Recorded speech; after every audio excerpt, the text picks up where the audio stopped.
हमारे देश के सबसे अंतिम हिंदू राजा पृथ्वीराज चौहान थे।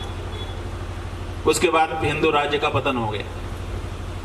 वो जो हिंदू राजा थे वो दिल्ली के भी राजा थे और अजमेर राज्य के भी राजा थे। दो राज्य एक साथ संभालते थे। पृथ्वीराज चौहान के समय में मोहम्मद गोरी आया, उससे उनका युद्ध हुआ और पृथ्वीराज चौहान ने उसको बंदी बना लिया कि अब कल सवेरे इनको मृत्युदंड सुना देंगे। तो दूसरे दिन जब दरबार लगा, मोहम्मद गोरी को दरबार में पेश किया गया हथकड़ी जंजीरों में बांध करके, तो वो अपने मुंह में घास दबा करके आया, हरी हरी घास मुंह में पकड़े हुए आया। तो राजा पृथ्वी ने कहा कि ये क्या बात है, मुंह में घास क्यों रखे हुए है? तो वो बोला, हुजूर मैं आपकी गऊ हूं।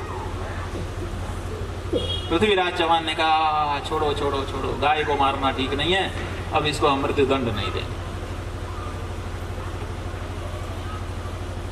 छोड़ दिया। और छोड़ देने का परिणाम क्या हुआ?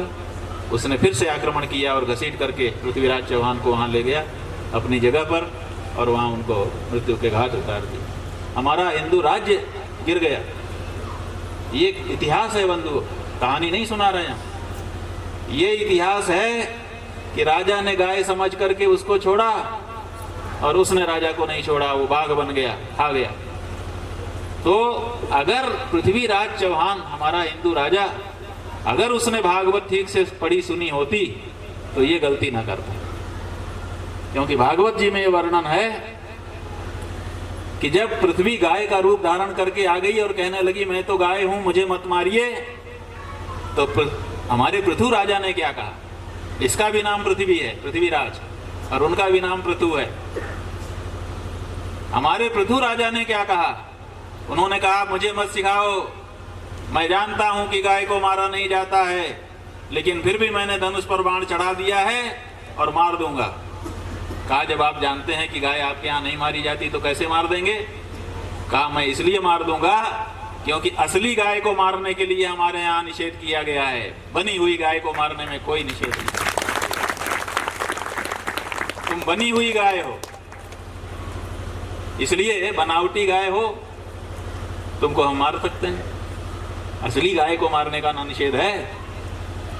तो गाय कांपने लगी, कहा कि नहीं नहीं मत मारिए, आप जो कहेंगे मैं करूंगी, आपको जो धोना है धो लीजिए। तो राजा ने फिर घोषणा कर दी कि जो लोग चाहें अपना अपना भोजन धो लें।